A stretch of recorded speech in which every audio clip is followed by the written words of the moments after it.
আবার নিজের পুরনো ফর্মে ফিরে এলেন সাকিব আল হাসান। বিরাট আঘাত হানলেন সাকিব। 100-র আগেই তিনটে উইকেট। দেখুন ঠিক কি ঘটল। অল্প পুঁজি নিয়েও লড়াই করছে বাংলাদেশ। বিশেষ করে পেসাররা দুর্দান্ত বোলিং করছেন।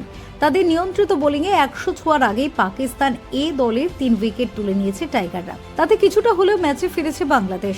চ্যাম্পিয়ন্স ট্রফির আগে আনুষ্ঠানিক প্রস্তুতি ম্যাচে 20 ওভার শেষে 3 উইকেট হারিয়ে 87 রান করেছে পাকিস্তান এ দল।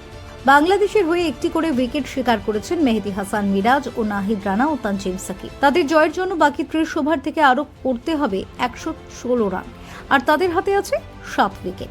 ব্যাটাররা বড় পুঁজি এনে দিতে না পারলেও বোলিংয়ে শুরুটা ভালো করেছে বাংলাদেশ। নতুন বলে 8 বোলিং করেছে টাইগাররা। প্রথম পাওয়ার প্লেতে পাকিস্তান এ দলকে 42 রানের বেশি করতে দেয়নি তারা। বিপরীতে তুলে নেয় 2 উইকেট।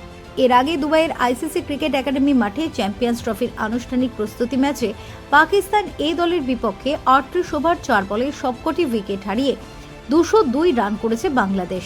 দলের হয়ে সর্বোচ্চ 44 রান করেছেন মিরাজ। তাছাড়া 35 রান এসেছে সৌম্য সরকারের ব্যাট থেকে। তানজিম সাকিবের ব্যাট থেকে এসেছে 27 বলে 30 রান। তাছাড়া নাসুম আহমেদ করেছেন 15 রান। লেজের সারির ব্যাটারদের সম্মিলিত চেষ্টায় কোন রকমে 200 ছুঁয়ে অলআউট হয় টাইগাররা। Bureau report, TV7 Bangla.